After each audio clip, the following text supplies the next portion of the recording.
मतलब ये देखो ना यार कि तुम प्रपोज करने जाते हो किसी बंदी को, तो ये थोड़ी सोचते हो कि भाई एक्सेप्ट ही होगा, रिजेक्ट भी हो सकता है, हाँ हाँ हुआ तो हुआ, ऑब्वियसली। ठीक है देखेंगे। तो मुझे सिस्टम डिजाइन के बारे में कुछ नहीं पता है, तो आप मेरे को क्या पर्सनली सजेस्ट करोगे, तुम यहाँ से करो, ऐसा करो, एज ए न्यूली कुछ लोगों को रीच आउट करना है तो एक प्रॉपर मैसेज क्या लिखना चाहिए हमें लिंक्डइन पे? जैसे कोई फ्रेशर होता है, उसके पास एक्सपीरियंस नहीं है, तो वो सोचता है कि मैं मतलब कोई अच्छे से प्रोजेक्ट नहीं है, तो क्या ये जरूरी होता है रिज्यूमे में ऐड करना कि बहुत बड़े प्रोजेक्ट को ऐड करो, क्योंकि उनके पास कोई प्रोजेक्ट नहीं होता है, तो मतलब क्या कि को कहाँ से प्रोजेक्ट करे, फिर को उनके पास कोई प्रोजेक्ट नहीं तो कहाँ से मतलब स्टार्ट करे प्रोजेक्ट करना और रिज्यूमे में ऐड करे कि हमारी सीवी शॉर्टलिस्ट हो जाए? आज के इस पॉडकास्ट बहुत इंपॉर्टेंट होने वाला है, थोड़ा सा लंबा हो सकता है लेकिन बहुत इंपॉर्टेंट चीज़ें मैं डिस्कस करने वाला हूँ जिसके साथ मैं पॉडकास्ट करूँगा। उनके एक्सपीरियंस को, पास्ट एक्सपीरियंस बहुत ही अच्छा है, उनसे मैं डिस्कस करेंगे डीएसए कैसे सीखना है, क्या क्या इंपॉर्टेंट होती है, किस टाइप का क्वेश्चन करना इंपॉर्टेंट होती है, और साथ ही साथ मैं ये भी डिस्कस करेंगे जॉब को लेकर कि यार आजकल मार्केट में किस टाइप के जॉब चल रहे हैं, कहाँ से अप्लाई करना ज़्यादा बेटर होगा, किस टाइप से अप्लाई करना, क्या क्या रिक्रूटर को मेल करना, क्या क्या लिखना चाहिए रिक्रूटर को मेल में, रेफरल मांग रहे हो तो क्या लिखना चाहिए, और साथ ही साथ मैं ये भी डिस्कस करूंगा उनसे कि मशीन कोडिंग राउंड कैसे स्टार्ट करना चाहिए सीखना, सिस्टम डिजाइन में क्या डिफरेंस है, मशीन कोडिंग में क्या डिफरेंस है, कब सीखना चाहिए, क्या क्या इंपॉर्टेंट होती है मशीन कोडिंग राउंड सीखने से पहले, सिस्टम डिजाइन सीखने से पहले, मतलब पूरा डिटेल आप लोग के एक जीरो से लेके प्लेसमेंट तक की स्ट्रेटजी को सामने आप लोग के सामने मैं डिस्कस करने वाला हूँ उनके साथ। तो वीडियो इंपॉर्टेंट होने वाली, इन तक जरूर देखिएगा। अभी चलते हैं उनसे बातें करते हैं और वीडियो को स्टार्ट करते हैं। हाय भैया। हाय हाय शुभम। तो कैसे हो आप? मैं एकदम बढ़िया हूँ यार, तो तुम आप? कैसे हो? मैं भी बढ़िया हूँ। तो अपने करियर का आपने कहाँ से स्टार्ट किया था?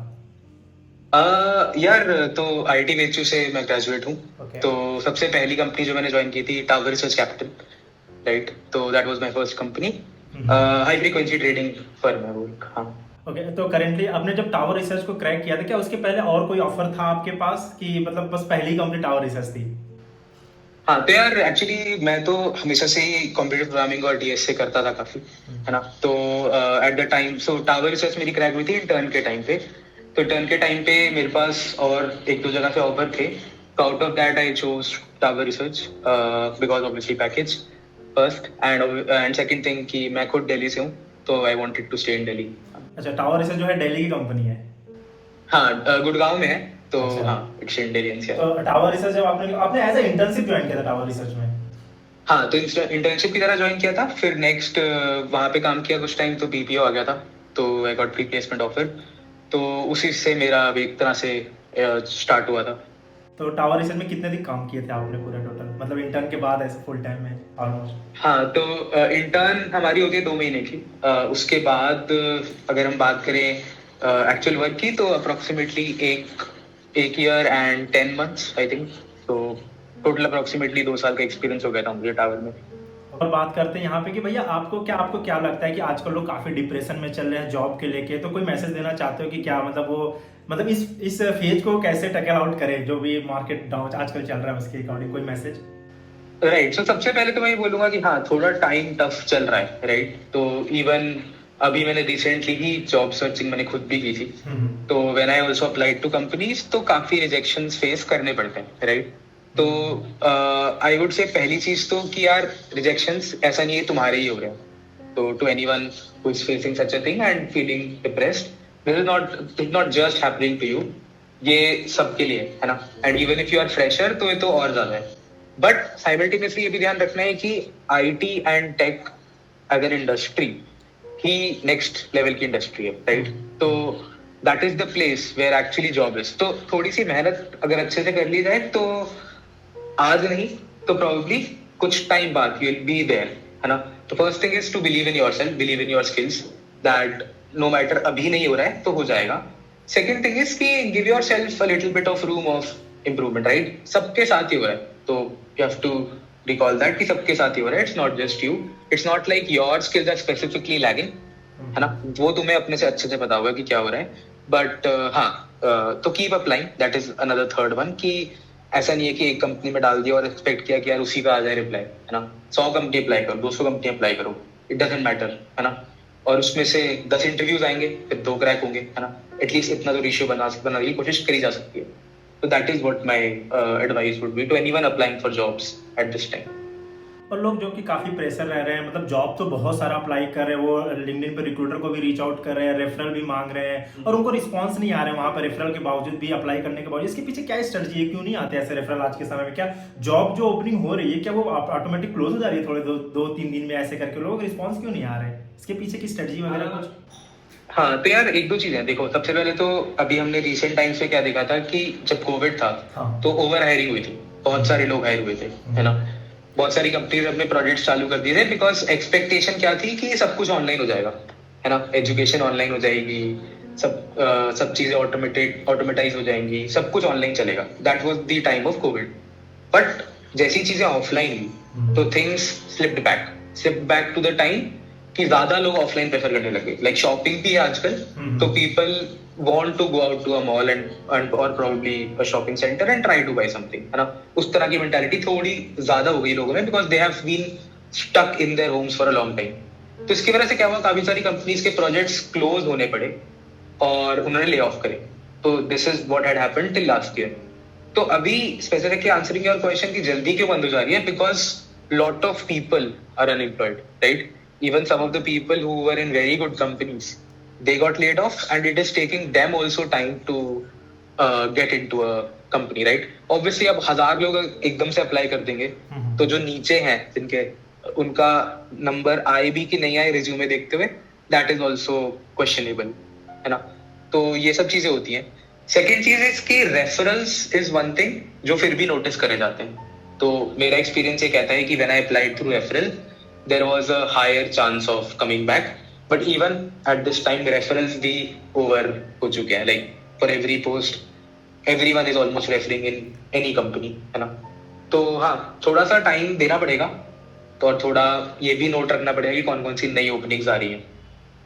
तो लाइक कि कैसे हम लोग इसको रिक्रूटर को रीच आउट करना है, तो एक प्रॉपर मैसेज क्या लिखना चाहिए हमें लिंक्डइन पे? बहुत बड़ा अपने पूरा कवर लेटर टाइप का लिख के भेज दे उनको, या फिर कोई प्रॉपर मैसेज क्या लिख के भेजे उनको कि छोटा सा मतलब हो और वो देखे उसको? ऐसा कुछ मैसेज क्या आपने क्या लिख के भेजा था ऐसा? राइट हाँ, ये अच्छा सवाल है कि व्हाट डिड आई राइट। तो यार देखो, मेरे को भी आते रहते हैं रेफरल वाले। तो जनरली उसमें I have seen one of the two categories. एक में क्या बोलेंगे कि यार सीधा कि hi I am this and I am this graduate and can you please refer me. तो अब यहाँ दो इंपॉर्टेंट डिटेल मिसिंग है। पहली डिटेल ये है कि कौन सी जॉब, कौन सा रोल, है ना। Are you a front end developer, are you a back end developer? 100 openings हैं, कौन सी ओपनिंग में अप्लाई करूं, है ना। Like I am at Cohesity as of now. Cohesity में एक टाइम पे 20 ओपनिंग्स होती हैं, तो आई डोंट नो कि तुम किसके लिए रेफरल मांग रहे हो। तो that needs to be very clear. दूसरा पॉइंट ये है कि I don't have that trust in you अभी तक because you have not told me कि तुम्हारी स्किल्स क्या हैं, मतलब why should I refer you? तो दो जो important चीजें होती हैं while putting a message कि यार this is what I have done, या these are the projects that I have done, या this is the ratings that I have in these places, and I feel that I am well suited for this job and for clearing the interviews. तो can you please refer me? उसके साथ resume attach करो, job ID attach करो and ये भेज दो, है ना। तो job ID, resume plus a little bit of a paragraph। ऐसे नहीं कि पूरा लिख दिया कि कोई पढ़ेगा नहीं, फिर मतलब छोटा सा नोट्स अपने बारे में, अपने पास्ट एक्सपीरियंस के बारे में थोड़ा सा। राइट हाँ, जैसे मैं लिखता था कि I have worked at Towerjes Capital for 2 years and then had my own startup for 4 years and overall ये नोड.जेएस और I am very good with DSA, I am very good with computer programming, ऐसी 3-4 चीजें and system design and या and this is my resume and this is the job ID where I want to apply, please refer me, ना। तो generally उसमें response आ जाता था, है ना। Some of them also visited my profile to check कि यार लिंक्डइन प्रोफाइल कितनी अच्छी है मेरी। तो एक और चीज ये है कि लिंक्डइन प्रोफाइल थोड़ी ठीक ठाक मेंटेन हो and then they used to reply back saying कि यार रेफरल डाल देंगे, या फिर डायरेक्ट मुझे मेल आता था रेफरल का and then they used to say कि यार रेफर हो गया, ठीक है। तो this is what my advice would be to anyone apply. तो आपको भी जब टावर रिसर्च में थे तो आपको भी कई सारे रेफरल के लिए आ रहे होंगे मेल वगैरह, तो मेल के साथ लिंक्डइन पर डीएम भी आ रहे होंगे। तो उसमें क्या होता है, कभी कभी को लोग बहुत लंबे मतलब 10-12-15 लाइन के भी बारे में अपने अच्छे से एक्सप्लेन कर लेते हैं। हमें नहीं लगता वो कोई मैसेज पढ़ता था। क्या आप पढ़ते थे उतना बड़ा मैसेज ऐसा कि 15-16 लाइन के मैसेज हो? यार ऑनेस्टली काम के टाइम पे बड़ा मुश्किल होता है इतना, क्योंकि रोज ही आ रहे होते हैं। लाइक लिंक्डइन पे अभी मैं खोल के दिखाऊं तो रोज ऑलमोस्ट मेरे को आ रहा होता है। पर अब उसमें पॉइंट ये है कि अगर उसमें you have highlighted a few things, है ना, कि लाइक तो एक तो होता है पैराग्राफ बना दो और उसमें एक जगह मुझे अगर स्किल्स अच्छे से दिख गई कि इस बंदे ने करा क्या हुआ है ना, या कोई बड़ा पॉइंट दिख गया कि रेटिंग क्या है, तो I wish to skim through it. तो उसमें मुझे इंपॉर्टेंट पॉइंट्स अगर दिख गए तब तो आई विल रीड थ्रू, अगर नहीं दिखे तो I will probably skip it, है ना। तो वो चांस पे हो जाता है।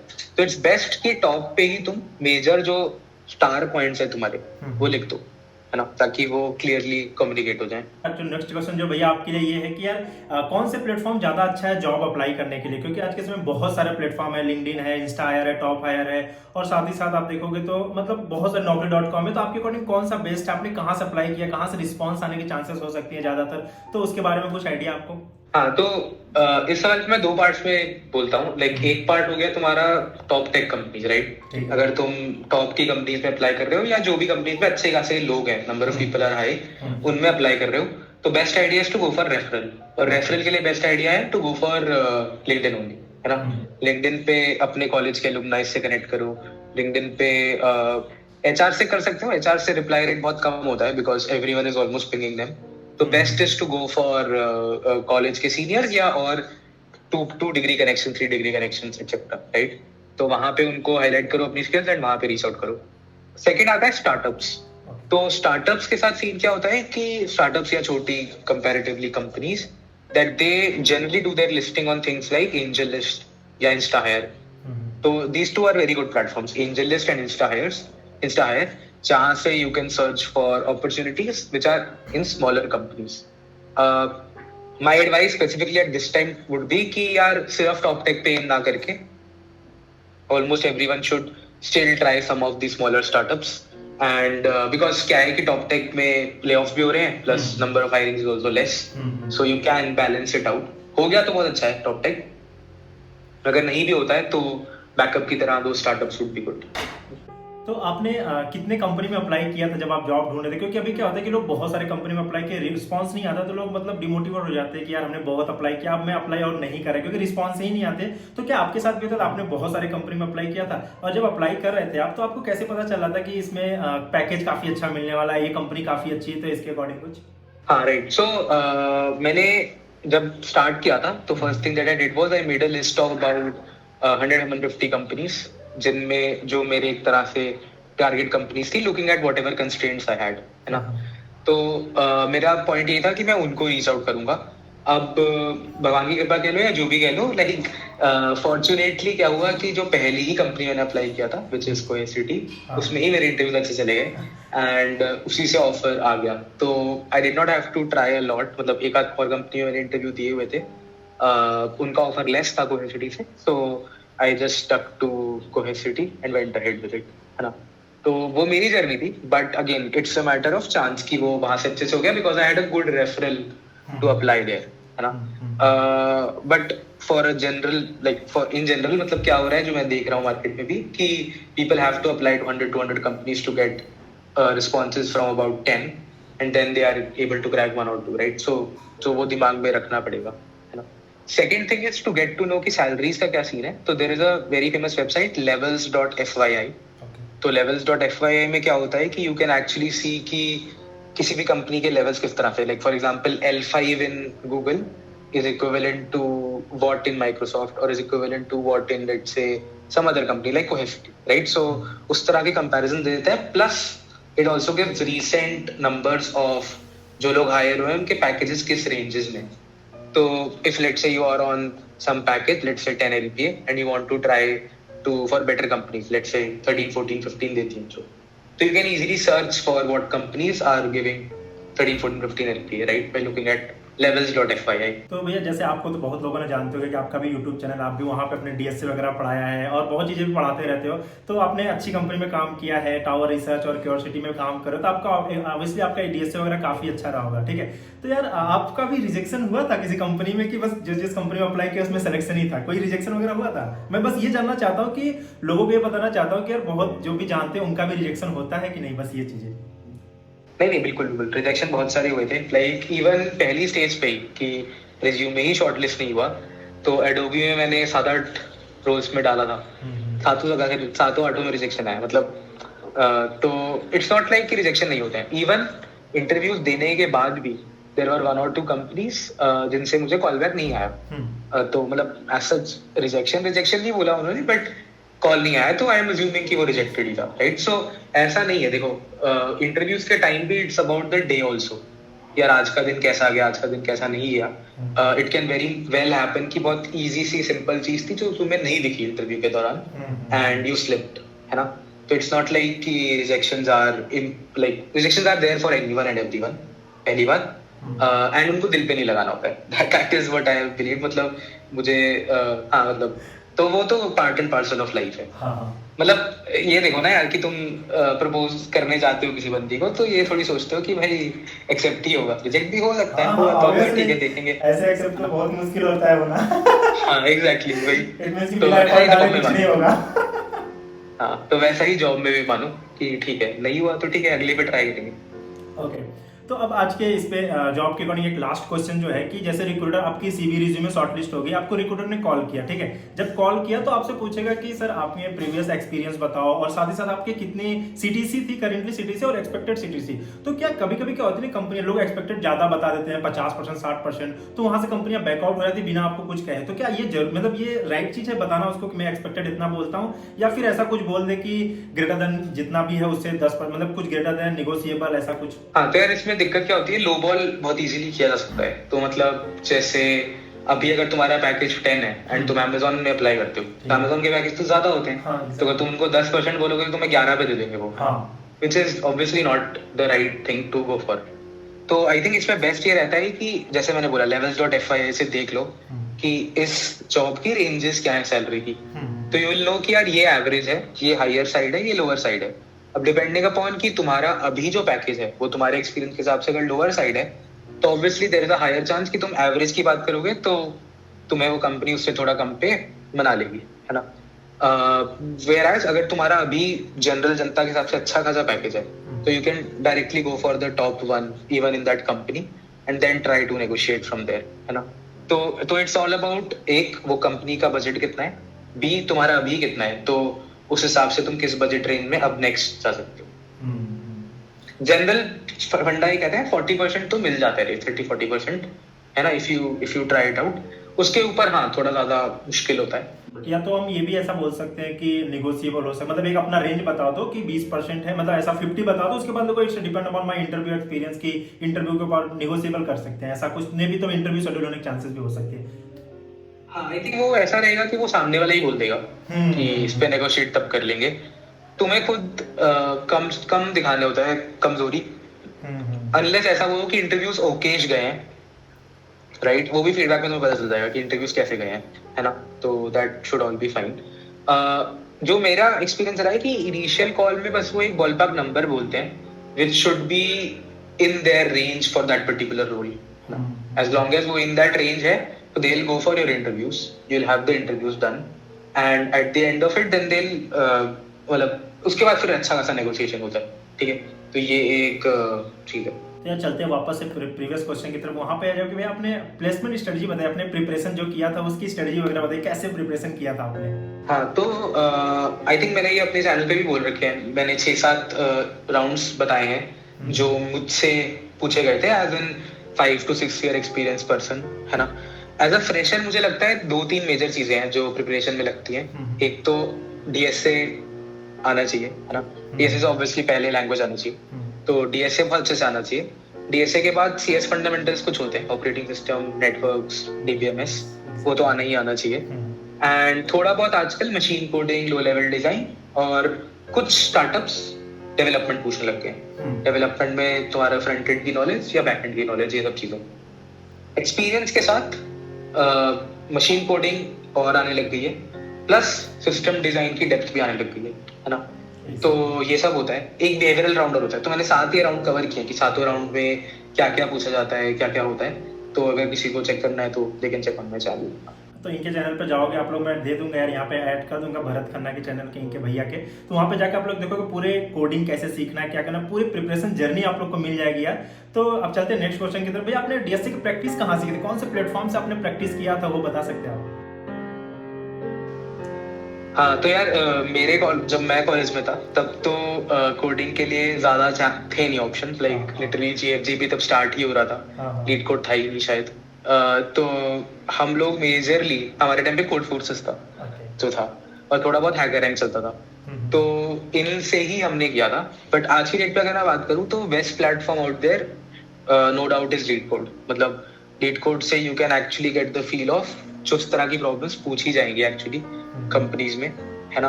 And it almost covers the entire round about thing. तो डीएसए के लिए तो I would say LeetCode would be the best platform to go for.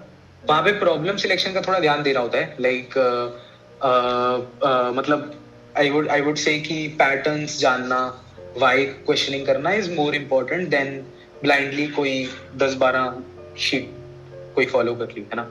तो वो नहीं करना चाहिए, शॉर्टकट्स लेने की जरूरत नहीं है, तो इंडेक्ट करी जाए तो अच्छा रहता है। मतलब रैंडमली क्वेश्चन उठा के ना करे, टॉपिक बाय टॉपिक करे। तो ये टॉपिक कैसे लोगों को पता चलेगा डीएसए में क्या क्या टॉपिक? आपने ऐसा कोई पर्टिकुलर वीडियो बना रखा है कि डीएसए पे ऐसे स्टार्ट करना है ये सारे कुछ? अभी तो नहीं बना रखा है, प्लान कर रहा था मैं बनाने का, बट हाँ मतलब टॉपिक्स आई थिंक वैसे काफी बन चुके हैं ऑलरेडी, तो कोई भी एक अच्छा वीडियो जाके देख लोगे तो टॉपिक्स तो मिल जाएंगे। एक और जो काम मैं कर रहा हूँ अपने प्लेटफॉर्म, अपने चैनल पे, कि कोई भी एक पैटर्न लेके उसको एक हफ्ते में पूरा कवर करते हैं। तो पहले उसके कॉन्सेप्ट, फिर उस पर कुछ रिलेटेड क्वेश्चंस, तो एक वीक में पूरा पैटर्न कवर हो जाता है। लास्ट टाइम हमने स्ट्रिंग मैचिंग कवर किया है, ऐसे ही आगे आगे भी चलता रहेगा। तो यार आप लोग भी बहुत ही अच्छी चीजें हैं भैया, इनके साथ जाओ, इनसे जुड़ो और देखो वहाँ पे यार पहले एरे की हो तो एरे के पूरे क्वेश्चन इनके मिल जाएंगे, बेसिक से एडवांस तक के, स्ट्रिंग के मिल जाएंगे, ट्री के मिल जाएंगे, मतलब पूरे मिल जाएंगे। तो चेकआउट जरूर करना है इनके चैनल को, अच्छा लगे तो लाइक भी कर दीजिएगा, भैया को चैनल सब्सक्राइब भी करिएगा, क्योंकि बहुत इंपॉर्टेंट होने वाला है यहाँ पे डीएसए से पूरे मतलब बहुत चीजें मिलने वाली है आप लोग को। तो ठीक है भैया, अब आगे बढ़ते हैं, क्वेश्चन के डिफिकल्टी लेवल के पर बढ़ते हैं। एज अ बिगिनर जो है तो उसको सबसे पहले एक प्रोग्रामिंग लैंग्वेज सीखना की जरूरत होती है। तो प्रोग्रामिंग लैंग्वेज का बैरियर होता है कि सी प्लस सीखे कि जावा? क्योंकि लोगों को यही कंफ्यूजन होता है कि यार हम लेट हो गए, हम कौन सी प्रोग्रामिंग लैंग्वेज पहले सीखे, क्योंकि मार्केट में जावा की डिमांड है। बहुत लोग बोलते हैं नहीं यार सी प्लस प्लस कर लो, पाइथन बोल लो। तो क्या कोई भी एक पिक करना चाहिए, फिर कौन सा करना चाहिए प्रोग्रामिंग लैंग्वेज? हाँ तो मुझे लगता है यही तीन सही है, सी प्लस प्लस, जावा या पाइथन। तो इन तीनों में से कोई भी एक पिक करके you can move in that direction, है ना। तो बार बार ये सोचना कि लैंग्वेज सही है कि नहीं है, फर्क नहीं पड़ता है। जावा में कुछ चीजें फंसती हैं, सॉल्वेबल है, वो लोगों ने ऑलरेडी डाल रखा है। तुम एक सर्च मारोगे गूगल पे तो you will get to know कि भाई ये प्रॉब्लम जावा में कैसे सॉल्व की जाती है। Same with Python. तो सबसे आसान अगर मैं बोलूँ तो सी प्लस प्लस है कोडिंग करने में, बिकॉज उसके सबसे ज्यादा कोड अवेलेबल है। बट इवन जावा और पाइथन के आज की डेट पे कम रिसोर्सेज अवेलेबल नहीं है, right. And once you know a language well तो आसान होता है एक लैंग्वेज से दूसरी लैंग्वेज में कोड को ट्रांसलेट भी करना, बस थोड़ा सिंटैक्स सर्च करना है एंड हो जाएगा, है ना। तो हाँ मुझे लगता नहीं language as such a barrier है। हाँ तुम कुछ उठा के रैंडम ही पिक कर लोगे लाइक पीएचपी एक्सेट्रा, तो उसमें कोडिंग पॉसिबल नहीं है। तो सी प्लस प्लस, जावा या पाइथन में से कुछ पिक कर लो, that would be the best, right. तो आते हैं नेक्स्ट की तरफ बढ़ते हैं। यहाँ पे रिज्यूमे बिल्डिंग के बारे में बात करते हैं। तो किस टाइप का रिज्यूमे, मतलब क्या क्या रिज्यूमे में जो होना चाहिए वो इंपॉर्टेंट होना चाहिए? लोग सर्टिफिकेशन वगैरह ये सब भी इंपॉर्टेंट रखती है रिज्यूमे में, राइट। तो यार सबसे पहले तो एजुकेशन आता है, हाँ। एजुकेशन में तुम्हें जितना भी कोई बोल ले, पॉइंटर्स इंपॉर्टेंट होते हैं। तो I would still say to everyone कि थोड़ा पॉइंटर मेंटेन कर लो, स्पेसिफिकली जो लोग कॉलेज में हैं अभी भी।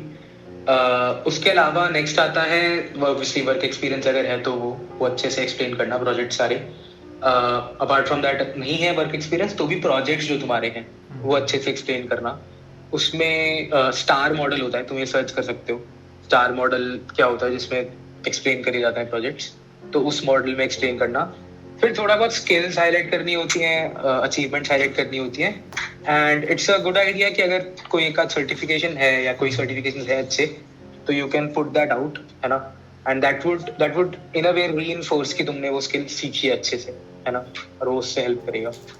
तो हाँ ये सब आई थिंक मेजर इसमें पॉइंट्स होते हैं। आई वुड से 1 पेज स्टिक करना भी इम्पोर्टेंट है, बिकॉज 2 पेज 3 पेज में जनरली लाइक मैं भी अपना 2 पेज नहीं रखता हूँ, तो 2 पेज में लगता है तुम फेंक रहे हो, है ना, स्पेसिफिकली फॉर अ फ्रेशर। तो 1 पेज में स्टिक करो and go at with it.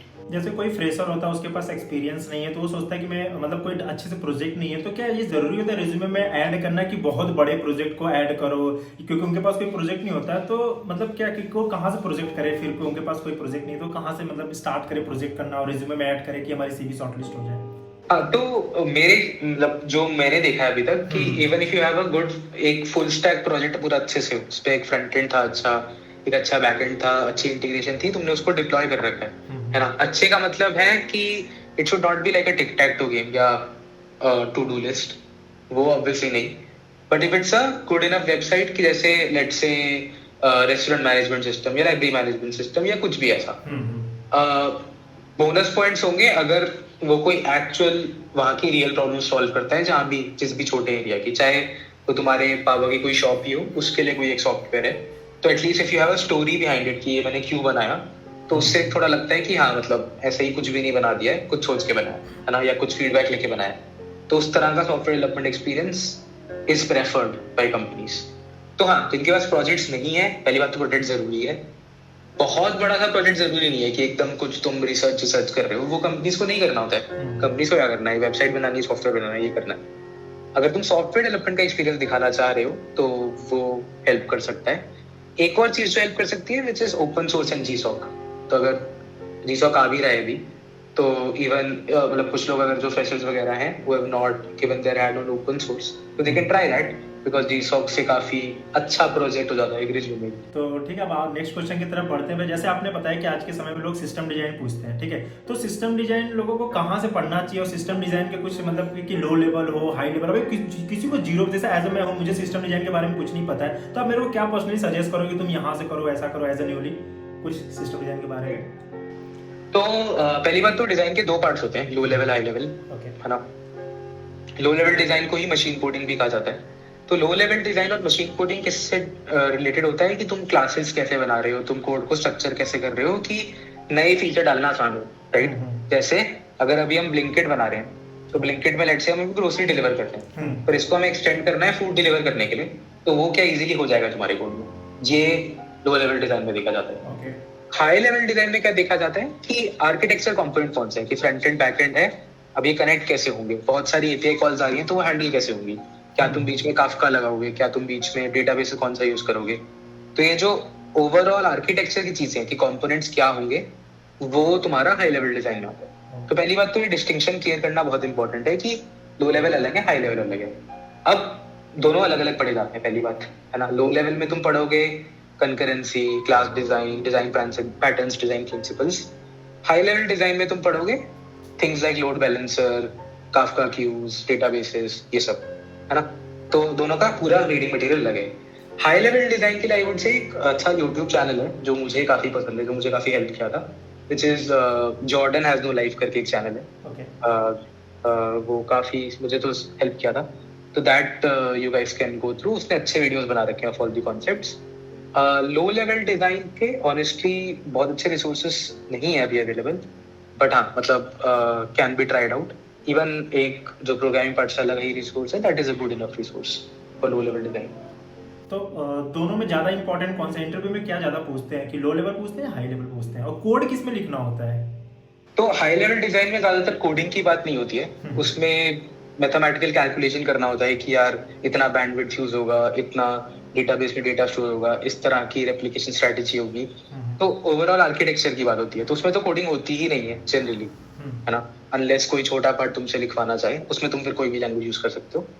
जहां तक कि लो लेवल डिजाइन की बात करते हैं, तो लो लेवल डिजाइन में जो मेजर लैंग्वेज होती है वो कोई भी एक ऑब्जेक्ट ओरिएंटेड लैंग्वेज हो सकती है।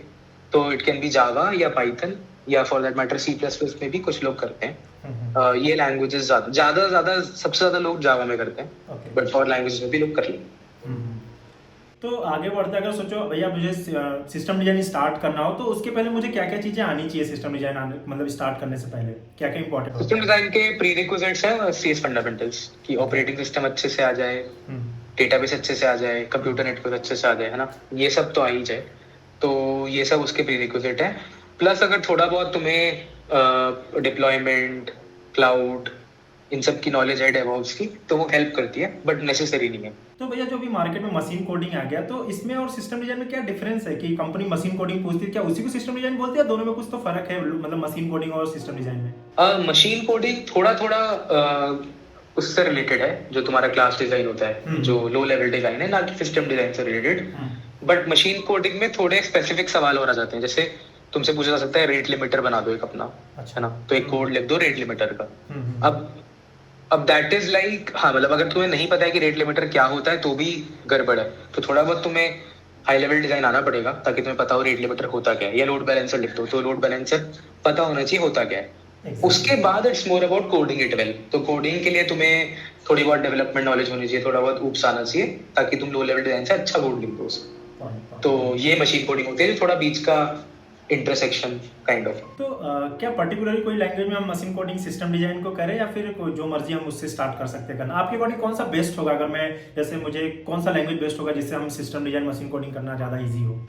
यार ये थोड़ा ना डिफरेंस हो जाता है कि हम फ्रेशर के लिए बात कर रहे हैं या हम थोड़े एक्सपीरियंस लोगों के लिए बात कर रहे हैं। तो फ्रेशर के लिए भी पूछी जाती है मशीन कोडिंग और लो लेवल इन सब? हाँ ये भी अच्छा सवाल है। तो पहली बात तो एक्सपीरियंस लोगों को तो करना ही है, तो एक्सपीरियंस लोगों को तो मैं ये बोलूंगा जिसमें तुम्हें एक्सपीरियंस है, जैसे अभी तुम जावा में कोड कर रहे हो तो जावा को कंटिन्यू करो, जावास्क्रिप्ट में कर रहे हो तो जावास्क्रिप्ट को कंटिन्यू करो, पाइथन में करो तो पाइथन को, तो दैट इज फॉर यू। अब जहां तक कि फ्रेशर्स की बात है तो फ्रेशर्स के लिए ऊप्स ज्यादा पूछा जाता है, ऑब्जेक्ट ओरिएंटेड प्रोग्रामिंग, है ना, जिसके लिए best language I would suggest is Java, या थोड़ा बहुत कुछ लोग सी प्लस में करते हैं, बट सी प्लस में काफी चीजें नहीं है, लाइक इंटरफेसेस वगैरह नहीं है, स्टैटिक वगैरह जैसी चीजें, I am not sure static है कि नहीं है, बट इंटरफेसेस वगैरह नहीं है। तो हाँ, तो उनके लिए मैं बोलूंगा कि जावा ट्राई करके थोड़ा बहुत ऑब्जेक्ट ओरिएंटेड प्रोग्रामिंग सीखिएगा। तो जैसे वहाँ पे सपोज करो भैया मैं एज अ पाइथन डेवलपर हूँ, किसी बंदे ने पूरे डीएसए वगैरह को पाइथन में किया है, तो क्या वापस से वो जावा सीखेगा सिस्टम डिजाइन के लिए या फिर पाइथन से कंटिन्यू कर सकता है? पाइथन से कंटिन्यू कर सकते हो मशीन कोडिंग वाले राउंड के लिए और लो लेवल डिजाइन वाले राउंड के लिए, पाइथन से एकदम कंटिन्यू करा जा सकता है। सिस्टम डिजाइन में तो जरूरत ही नहीं पड़ेगी यार, सिस्टम डिजाइन तो एक अलग चीज है, बट हाँ इन दोनों राउंड्स के लिए भी पाइथन कंटिन्यू करी जा सकती है। अपार्ट फ्रॉम दैट हम सीएस फंडामेंटल के बारे में आते हैं, क्या इंटरव्यूअर ये मतलब पूछती है सीएस फंडामेंटल इंटरव्यू में या फिर बस डीएसए सिस्टम डिजाइन ही पूछती है? नहीं यार, सीएस फंडामेंटल्स के राउंड एक्चुअली बहुत कॉमन है, मतलब मुझे लगता था कि शायद इतना नहीं पूछे जाएंगे, बट ऑलमोस्ट हर कंपनी इंक्लूडिंग कोहेसिटी ने पूछा था मुझसे ये सीएस फंडामेंटल्स, राइट। तो सीएस फंडामेंटल्स में concepts of processes, threads, paging, ये सब बहुत कॉमन है। फिर इवन डेटाबेसेस में कीज, इंडाइसेस, नॉर्मलाइजेशन उतना नहीं पूछते हैं, ट्रांजैक्शंस, ये सब काफी पूछा जाता है। और इवन नेटवर्क्स की अगर बात करें तो टीसीपी, यूडीपी और different kinds of routing algorithms, ये सब के सवाल अच्छे खासे पूछे जाते हैं। Leaky token, bucket token, bucket, ये सब जो होते हैं। तो हाँ मतलब overall CS fundamentals are important. तो आपके चैनल पे आपने कुछ सिस्टम डिजाइन से रिलेटेड कोई कंटेंट वगैरह बना रखा है कि जिससे अगर कोई देखे तो आपको कुछ मतलब नॉलेज हो जाए सिस्टम डिजाइन का, ऐसा कुछ केवल डीएसए के कंटेंट है? हाँ, तो अभी तो मैं स्टार्ट कर रहा हूँ, तो अभी मैंने स्टार्ट जो किया है वो डीएसए से ज्यादा किया है। उसमें भी सबसे ज्यादा तो मैं कॉन्टेस्ट के डिस्कशंस कर रहा हूँ और एक कॉन्सेप्ट पिक करके उसके करा रहा हूँ।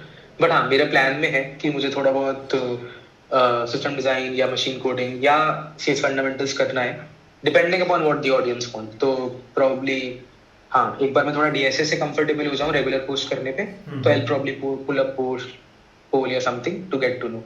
बाकी थोड़ा बहुत ओवरव्यू मैंने सब चीजों का दे रखा है वहाँ पे, जो चेकआउट किया जाता है टू नो कि किस तरह की चीजें पूछी जाती हैं इन सब में। चेकआउट कर सकते हो आप लोग, डिस्क्रिप्शन पे भी लिंक मिल जाएगा, बाकी मैंने टैग भी कर दिया है। तो भैया ये बताओ कि आपने जब प्रैक्टिस करते थे क्वेश्चन की लेवल क्या थी उस प्रैक्टिस के लिए? इजी या मीडियम या हार्ड लेवल के क्वेश्चन बहुत लोग करते हैं, तो मतलब क्या लेवल होना चाहिए प्रैक्टिस के लिए एज अ बिगिनर? तो जब स्टार्ट करो तब तो इजी करना चाहिए, तब हार्ड करने की भी कोशिश करोगे तो या तो तुम याद कर रहे होगे सॉल्यूशंस या तुम कॉपी पेस्ट मार रहे होगे, राइट, तो उसका कोई पॉइंट नहीं है ज्यादा।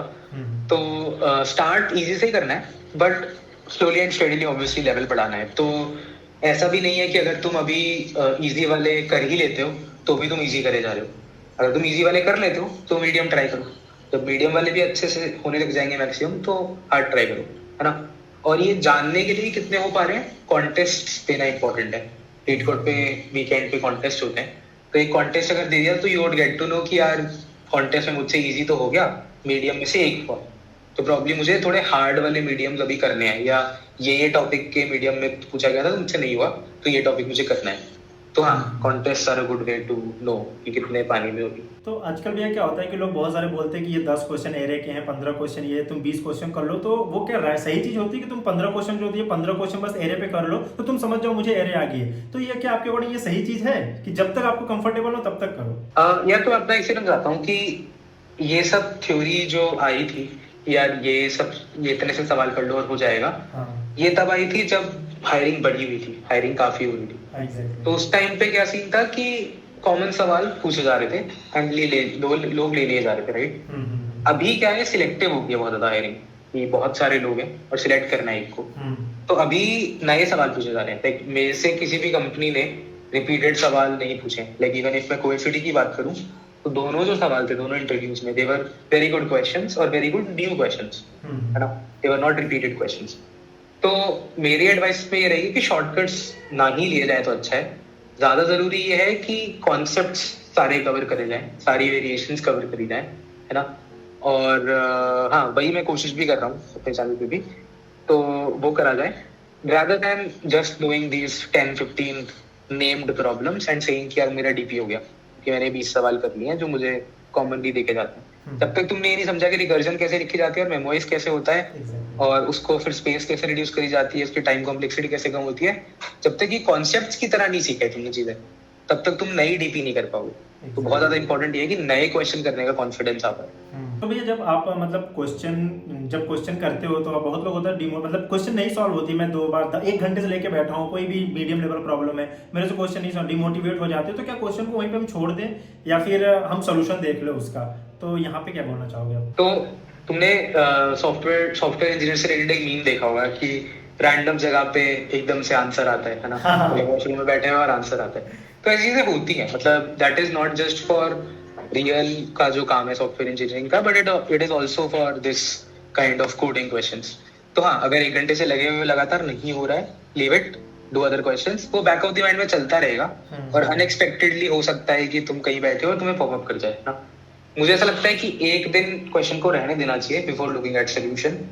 एक दिन बाद भी अगर नहीं कुछ समझ में आए तो हाईली चांस है कि अब नहीं आएगा, तो अगले दिन तुम उसका एडिटोरियल या उसका कोई हिंट देख लो ताकि तुम्हें एक नेक्स्ट मिले कि अब क्या कर सकते हैं। तो भैया लास्ट क्वेश्चन आपसे पूछना चाहते हैं कि कोई टिप्स वगैरह देना चाहते हो कि कहाँ से प्लेसमेंट स्टार्ट करें, प्रिपरेशन स्टार्ट करिए, सब लास्ट क्वेश्चन आपके लिए टिप्स वगैरह। हाँ राइट, तो आई थिंक मेजरली तो हमने पॉइंट्स कवर कर ही लिए हैं। एक सबसे बड़ी चीज ये है कि यार लैंग्वेज सीख लो अच्छे से, टीएसए कर लो अच्छे से, लीड कोड उसके लिए बेस्ट चीज है। उसके बाद सीएस फंडामेंटल सीख लो। इतना कर लिया तो 90% काम हो गया। उसके बाद थोड़ा बहुत तुम मूव्स वगैरह सीख के यू कैन क्रैक। और हाँ, प्रोजेक्ट बनाना जरूरी है, तो एक प्रोजेक्ट अच्छा बना लो। तो फ्रेशर्स के लिए तो ये है। अब एक्सपीरियंस के लिए आते हैं तो और चीजें ऐड हो जाती हैं कि यार low level design, high level design अच्छे से सीख लिया। तो आई थिंक ओवरऑल तो यही है। अब इसमें टिप ये दे सकता हूँ कि यार ups and downs are common. Ups and down सबके आते हैं। इवन अगर मैं अपनी बात करूँ, मेरे पिछले 2 वीक के कॉन्टेस्ट देखोगे तो जो मेरी स्ट्रीक थी वो काफी ब्रेक हो गई थी। मतलब जनरली मैं 3 या 4 सवाल कर लेता हूँ लीड कोड के बहुत जल्दी, या टॉप 2-3 हजार में रहता हूँ। But what ended up happening कि मैं बहुत पीछे चला गया था 1-2 कॉन्टेस्ट में, which happens, which is natural for everyone. तो उसमें ये नहीं होता है कि यार तुम डिमोटिवेट होके बैठ गए कि कुछ नहीं हो रहा है। इट्स बेस्ट टू से कि हाँ ठीक है, टाइम खराब है, will improve, will get back, है ना। यही करना होता है।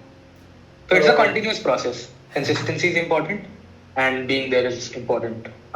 तो थैंक यू भैया, थैंक यू सो मच। आपने आया मेरे चैनल पे लोगों को काफ़ी बताया, थैंक यू, अच्छा लगा। तो यार भैया से आप लोग कनेक्ट होना चाहते हो, डिस्क्रिप्शन पे लिंक दे देंगे इनके लिंक्डइन को, वहाँ पे जाके कनेक्ट हो सकते हो। इनके यूट्यूब चैनल को विजिट करिए आप लोग, वहाँ पे डीएसए के 0 से लेकर यार नेक्स्ट लेवल तक के प्रिपरेशन मटेरियल के साथ साथ बहुत ही अच्छा मिलने वाला है, कॉन्टेस्ट के सोल्यूशन मिलने वाले हैं। तो एक बार जरूर चेकआउट करिए और थैंक यू सो मच भैया। Thank you.